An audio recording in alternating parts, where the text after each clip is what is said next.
The Justice League is dead. Or so we thought. The event is called Dark Crisis, and we just recently discovered that maybe, just maybe, the Justice League isn't as dead as we thought. As it turns out, they're being turned into weapons. But what does this mean for Barry Allen? You see, the Flash went missing in Justice League Incarnate before everyone seemingly died. Welcome to the Comicstorian. I create audio dramas of your favorite comic books, leaving out enough that there is still something for you to collect, be it extra plot, context, or artwork. All alterations are for copyright purposes, and don't forget to check out our long-standing sponsors, G Fuel, where you could use the code COMICS to get 10% off of your order, or Shortboxed, a great app to allow you to start your graded comic book collection today. Now today we're going to be covering Flash issue 785. And in our last video, the Flash family split up and jumped to different worlds to try and find their Barry Allen. But within each world, the family did find Barry Allens. They just didn't seem like the right Barry. And in some, Barry even appeared to be the villain. Meanwhile, Wally West may have found the right one, but that Barry won't listen to a word he says and believes that Wally West is the Reverse Flash, messing with his mind. Once the coast is clear in the alternate Central City, the young boy who saved Jai and Ray says that it looks like he's gone. Jai asks who was that guy, and the young boy tells him that that man, the Night Flash, is Barry Allen. Jai says, yeah, we're not in the right universe then. Ray says that it might sound crazy, but they're not from this world. The only way to return home would be by using the watch that she dropped when they escaped, so they need to go back out there and get it. The young boy says that they don't understand. The Night Flash is insane. After the accident, he gained his powers and used them to rule over like a dictator. Ray yells that they can stop him, but Jai tells her that they can't. They gotta go back home. The young boy says that if they really want to find the Night Flash, he can take them to see him. Meanwhile, with Jesse and Max in the Wasteland version of Central City, Tara Mungus is yelling to Barry Allen to give back the Pearl or she'll use his blood for fuel. Max asks, what are they talking about? And Barry Allen holds out a large pearl. This is the last piece of magic left in this world, the last bit of hope. With no answer, Tara Mungus yells, you have chosen violence! Get them! Barry sighs. I have to take this pearl back to where it all started, but I won't get very far with those monsters on my tail. Max and Jesse tell him that he can leave the monsters to them. It's kind of their specialty. While Barry heads off, Max says, it's nice, you know. No matter where we go, Barry Allen is a hero, no matter what world we land in. But over with Wally and Wallace, Wally is trying to fight off the crazed Barry, while Wallace is removed and told what a great life he has here. As Barry has Wally pinned, Wally begins to yell, you gotta remember, I'm not the Reverse Flash! This isn't you! But Barry tells him, you almost had me, but you're done! Goodbye, Thawne, forever. Just before Barry could deliver the final blow, a portal opens up and Linda flies out, punching Barry, shouting to get away from her husband. Barry looks up. Linda? Linda Park? And she tells him that it's Linda Park West, and no one hits her husband except for her.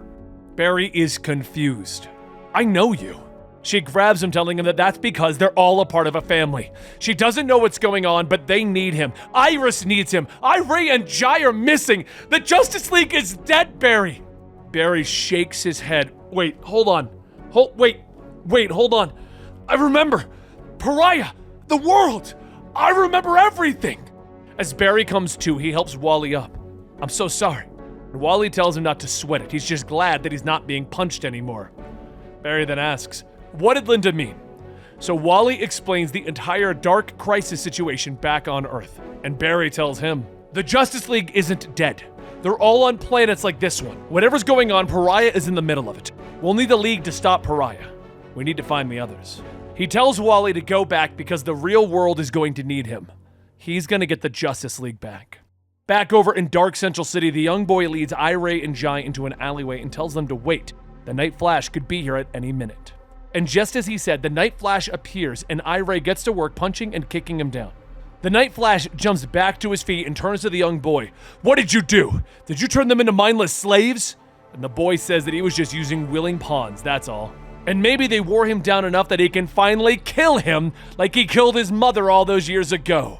The Night Flash gets ready to defend himself against a knife-wielding boy when suddenly Jay Garrick appears, grabbing him. If you hurt those kids! Jai yells to Jay, telling him to wait, and Jay turns back, hugging them. Kids, I was so worried. Jai informs them that they're fine, but this kid, and the Night Flash stops him, that isn't a kid. The boy begins to laugh. Looks like I've overstayed my welcome. Until next time, Night Flash. And the boy suddenly speeds off with Iray stating that she is confused.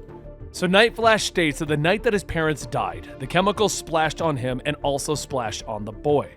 The boy's name is Knives Maroney, and he didn't just get speedster powers, but he also started to age backwards, and he's been fighting him for over 20 years. Jai and Iray tell Night Flash that they're sorry about fighting him, but Night Flash tells them that they thought they were doing the right thing. But he too could have realized that there were heroes like him out there. Jay then shakes Night Flash's hand and tells him that he wishes that he could stay, but they've got their own troubles to deal with. Over in the Wastelands, Max and Jesse are getting to work fending off Terra Mungus's gang, while Barry hurries over to the tower just behind them to return the magical pearl. As he walks into an all-silver room, Barry tells himself that this is it. This is where it all started, where the fraction landed. Everyone who died, Wally, Bart, Jay. Let's pray this works. He smashes the pearl onto the ground when there's a sudden rumble. As the tower begins to fall, Max and Jesse double back to save Barry as he falls out of the tower, and they ask if he's all right. Once the dust settles, Barry tells them yeah, for the first time in a while, he thinks he is. But back with Wally in the original Barry, the world begins to crumble, and they quickly head home to where Wallace was, and Wallace asks what is going on. Wally says that there isn't any time for an explanation. The world doesn't seem happy that they're on the move. Suddenly, all of Wallace's perfect family begin to run around him, stating for him to come home, come home. Wally opens up a portal stating that he has so many questions, and Linda says that they can answer them when they get home. The four enter the gateway, and Wallace asks, "What do I tell Iris?" And Barry says, "Tell Iris that I love her, and I'll be home as soon as I can. But for now, I'm proud of all of you. Forever proud. Keep everyone safe, all right, Wally, Wallace, Linda?" Wally and Wallace tell him that it's just like he taught them. And Barry smiles as he changes course to find the Justice League. Linda says that she hopes that he knows a good florist, because Iris deserves all the flowers in the world. The three of them run out and into Mr. Terrific's lab where the others are already waiting. And once all the welcomes are done, Jai asks, where is Uncle Barry? Wallace says that he's alive, but he's trapped in some sort of a dream planet. Linda snapped him out of it, and now he's off to save the League. Max says, "League? I thought that they were all dead." But Wally tells him no, they're out there, and Barry seems to know how to reach them. Jesse then asks, so they just wait until everyone returns? Wallace laughs, asking, when have we ever waited for anything? We're gonna do what the Flash family does best. We're going to save the world.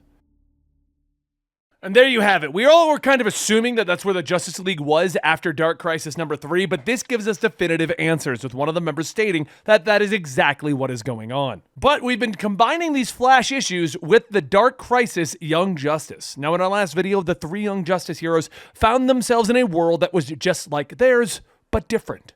At the center of it was this world's Cassie, who seemed to be orchestrating the boys and trying to convince them that this was their world. Or at least one where they'd want to stay and be a part of it. But when they went to Cassie looking for answers, the 3 found themselves fighting against the 3 villains who shaped their lives. As Deathstroke, Captain Boomerang, and Lex Luthor stand over Cassie's body, Boomerang calls out to come out wherever they are. "We just want to give you what we gave to Wonder Girl, that's all!" Lex picks up Cassie, telling Deathstroke, "Why don't we take a more direct approach?" And Deathstroke points his gun. "This'll do." Connor readies himself. "We gotta save Cassie!" But Bart tells him to wait. Why these 3? It's like they were chosen to hurt us because of our past. Connor tells him, whatever, this world is giving us a chance to change how our lives turned out. And Bart turns to Tim for support. But Tim hesitates, with Bart asking, what if this is some kind of trick to stop them from investigating? They need to figure out what's going on instead of doing what they always do, which is react. Tim tells him that he's right. But first they have to save Cassie. Then they can go investigate. But as the 3 of them begin to fight against their life-changing villains, something feels off. Bart disarmed Deathstroke with almost no effort. And as he pointed the gun back at Deathstroke, Cassie yells out, "Do it! Do what you need to do!" Bart begins to see something, like he's watching a program. How are they supposed to defeat these baddies? It's like a computer program with tracking lines, all leading back to Cassie. Deathstroke taunts Bart. "What? You're not man enough to take your revenge?" But Bart stops him, turning his attention on the one person who actually seems to be in control, Cassie. She asks, what is he doing? You had Deathstroke dead to rights. Why did you stop? And Connor chimes in. Yeah, what's going on? Bart tells him that clearly Cassie knows something. She's been egging them on all day, not just here, but with Tora and the Well-Endowed. Connor says that he needs to be careful before he knocks some sense into that thick, dumb skull.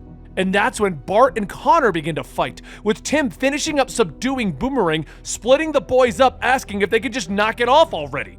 As Bart and Connor begin to yell about who started it, Tim notices that as soon as they took their eyes off of them, Deathstroke, Captain Boomerang, and Lex, they all disappeared. Bart then turns back to Cassie. All right, what's going on here? Is this some sort of stupid game? And Connor grabs him. Leave Cassie alone, twerp!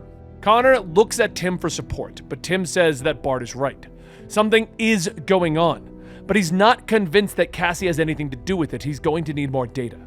Bart yells, asking, more data? All I've been trying to do is help you, but you won't listen. You'll just listen to each other. Fine. And with that, Bart takes off. But as Tim gets ready to follow, Connor tells him not to bother. Bart has only been making things worse, and Tim is stunned. Don't bother? What is going on with you? You haven't been yourself since before the Justice League died, but ever since then? Connor asks. Since I was alone for years on another planet before any of you decided to try and come find me? Tim tells him, we thought you were dead.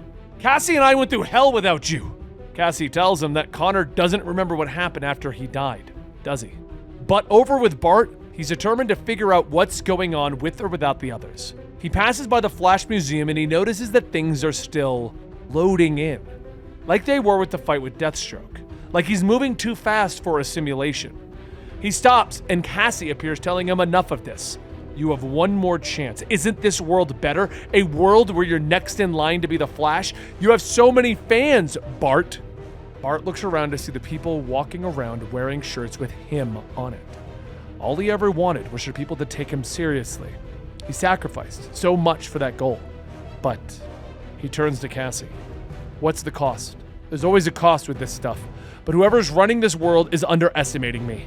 I'm not going to sacrifice whatever you want for this. So she scoffs.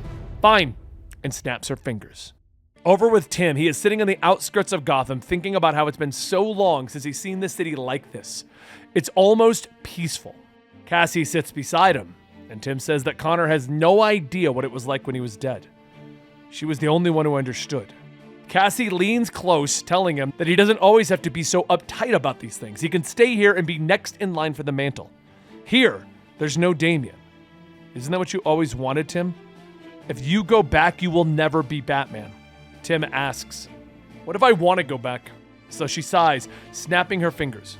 Meanwhile, back with Connor, he asks again what happened between us, and Cassie tells him, you can stay here. In a world where you never died, you'll get to be Superman, you'll get the girl, all of this can be yours. Connor steps back. Bart was right, you're not real, none of this is. She asks him what does he mean. She just wants to give him everything that he dreams of, everything that he deserves. Connor says, that's just it. I've always struggled with the word deserve. It felt too much like Luther. She tells him not to make her do it. He'll get mad. And Connor asks who? Who's going to get mad? Like the others, she sighs, snapping her fingers, and suddenly all three of the boys find themselves in the watchtower. Everyone checks to make sure that they're not missing any parts, and Cassie appears stating that they have left her no choice. She tried to change their minds. But he was very clear on what will happen if they don't accept this world. But since they cannot accept this world on their own terms, he is going to make them accept it by force. As she turns to open a door, all of the world's heroes begin to pour out, charging straight at Young Justice. And with that, we are still on our cliffhangers in Dark Crisis. Now, if I'm reading the release schedule properly, we're going to get nothing next week, but the week after, the main Dark Crisis 4 will come out, and we're going to cover that right here at Comicstorian. So make sure you like, subscribe, hit that notification bell, and check back every Thursday, because if I have a new chapter of Dark Crisis, this is where it goes. Thank you guys so much for your continued support. Don't forget to check us out on Patreon, and I'll see you next time right here.